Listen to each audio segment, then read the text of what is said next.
The Drop Sennheiser PC37X is a unique animal because despite being aimed at the gaming crowd and being a headset, it's garnered some pretty high marks from some audiophile guys out there as well. And that's no accident, since that headset was based on the Game 1, which in turn was based on the HD558. It has audiophile roots. Getting my hands on the Game 1 sparked something in me. It was the first time I decided to dig deeper into audio, the first time I'd ever used an open back headset or headphone, and the first time I'd started researching the idea of adding a DAC amp to my setup. They marked a milestone moment for me. So when I heard that Drop and Sennheiser were planning a refresh of the PC37X that featured new drivers, I was a little concerned that they might mess up the recipe on a classic piece of gear. Well, happy to report, the PC38X is not replacing the 37X. It sounds amazing, but there may be a couple aspects here that are going to be polarizing for some people.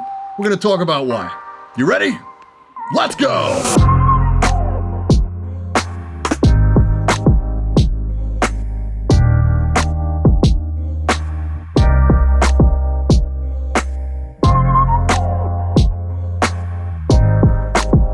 Yo, I'm Brian P. You're watching Bad Seed Tech, and today we're looking at the PC38X gaming headset from Drop and Sennheiser. Full transparency, Drop did send these out for review, but as you should know by now, doesn't affect my review in any way. Trust me, I have tons of gaming headsets. So the PC38X will be available on the 30th, and it brings with it a price point of $170 USD. That's $50 over the asking price of the PC37X, and it's important to note that this is not a replacement, but a higher tier up in that same line. The big attraction here is the fact that they're using new drivers, which are the same ones used in the GSP 500 and 600 headsets that reviewed very well for me in the past. They sounded amazing, but they had this very gamery look. They looked enormous, and they lacked that long wear comfort that we see in this frame, and I did eventually move on from them. Functionally, I don't see anything different at all about the frame here versus the PC37X. It's tough plastic that will withstand some drops and the like, but it's easily scratched and scuffed. The biggest changes here come in the headband padding, which is now two separate pads allowing for an indent for the crown of your head. The material has changed as well, and it's not like a breathable mesh. The out-of-the-box comfort on these is better than the HD58X for me. Less clamping force, and the long wear comfort is better than the GSP series. These are headphones that start off like pretty comfortable out of the box and break in to be very comfortable. As somebody sensitive to clamping force,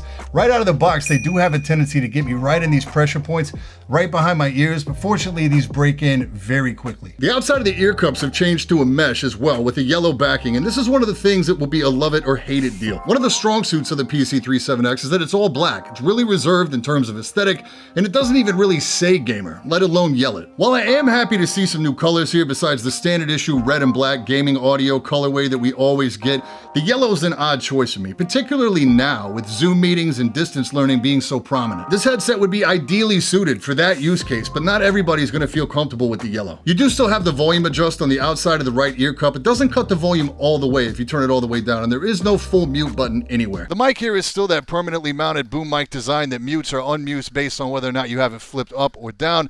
This design is starting to feel pretty dated, honestly. As best I can tell, there's no update to this mic in terms of the capsule or the internal tech versus the mic on the PC37X, which is totally fine since it was already a very capable mic, really right up there with anything you've heard, including some external options like the mod mic or similar. It does sound pretty natural, with the only knock being that it doesn't really capture a lot of the bass in my voice, but it's actually pretty rare for a headset mic to pull that off well. These do come packed with some pretty decent extras in the box as well. The cables both still use the proprietary recessed 2.5mm connector, but you get two this time around. One 3-meter cable for a standard PC setup with the mic and headphones split out, and a shorter 1.2-meter cable for use with a game controller or any device you have that still accepts a 3.5mm input.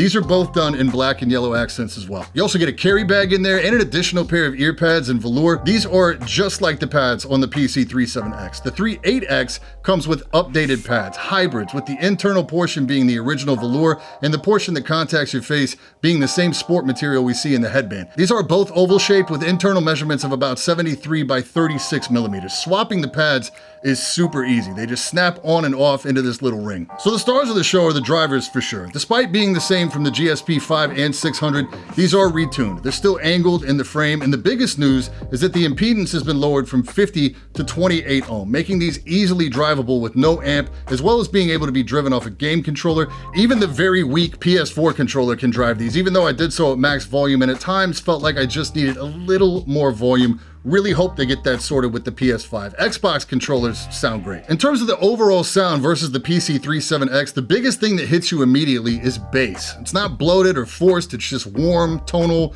great extension. These can get low, but not ever to an obnoxious extent. They're adaptable to what you're listening to as well. Like bass-heavy music feels right at home. I generally regard the PC37X as a pretty dark-sounding headphone, headset, whatever, especially in comparison to the HD58X. There's a definite lifting of the veil when you move to the HD58X. I've compared it before to being just under the surface of the water versus breaking through the water. The thing is, the PC37X was always kind of down here with the HD58X up here. And I thought the PC38X was gonna land somewhere in the middle there, but what we really have is more of a situation of the PC37X down here and the PC38X and the HD58X pretty close up here. I've long been an advocate of the HD58X. It's one of those headphones that punches above its price point. The PC38X gives the 58X a run for its money in terms of musicality. That's gonna be a hard pill to swallow. People are gonna have a really hard time believing that a gaming headset, even though it's made by Sennheiser, is able to trade blows with the HD58X. But it can. It does. It's honestly kind of a shame that the PC38X is not available purely in headphone form. I spent a lot of time A/B'ing these two, and it's close. It's a slugfest for me. I actually prefer the bass extension on the 38X, but the mids there are just serviceable. It's like those classic neutral Sennheiser mids. The highs are punched, presumably because that's what you want in a gaming headset. In music listening, the highs can come off a tad harsh at times, whereas the 58X makes better use of the mids and the highs feel smoother, but I do enjoy the extension and the tonality of the bass on the 38X. In terms of detail and separation, both deliver the goods. The imaging is pretty comparable as well. These are dangerously close. The HD58X arguably delivers the more balanced experience though, and objectively offers more detail retrieval on the high end. The difference between the included pads is very noticeable, and I much prefer the new pads.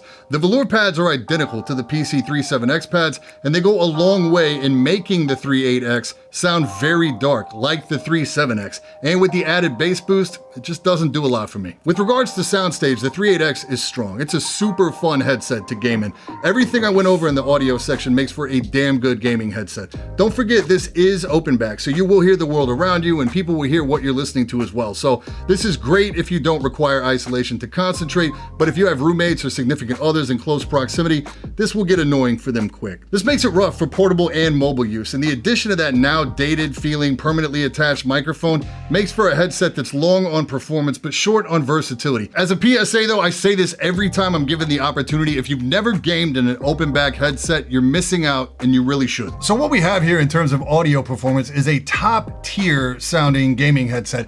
If during all the comparison talk that didn't really come across, allow me to stress that this thing sounds great. And that brings us to the all-important value conversation. $170 is no slouch of an asking price. At $50 over the PC37X, I would actually be hard-pressed to tell you to upgrade. You're gonna get better bass extension, nice clean bass, and you'll also ditch the overall dark sound, but a lot of that comes down to the pads. I was honestly surprised that going back to the velour pads made this headset sound as close to the PC37X as it did. I would say that if you didn't already own a PC37X, this would be the automatic purchase, but then the aesthetics come into play as well. An all black muted design is at home pretty much anywhere. This yellow is gonna turn some people off, and Drop would be wise to offer a couple options for colorways on this in the future. I'm sure there's some branding aspect of Drop using that yellow color, but honestly, if the accents here were white, this thing would still look super clean and you wouldn't alienate nearly as many people. But at $170 US, this headset's biggest competition is honestly Drop's own HD58X,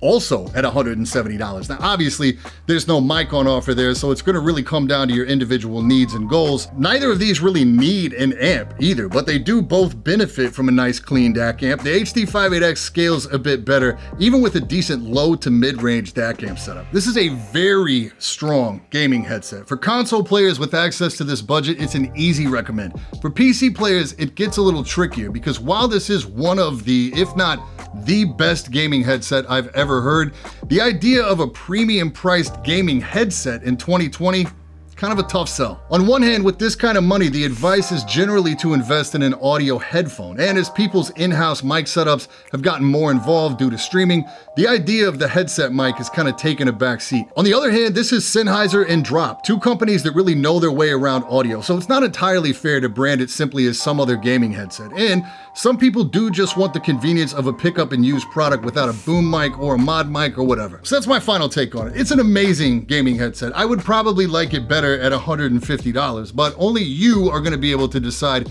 if it fits your current needs and your long-term setup goals. As always, links down in the description for everything we talked about today. Any questions, hit me in the comments or drop by the Discord. And that's it for this time. I'm Brian P. Thanks so much for watching. Don't forget to hit that like button, hit that sub button, and until next time, stay up.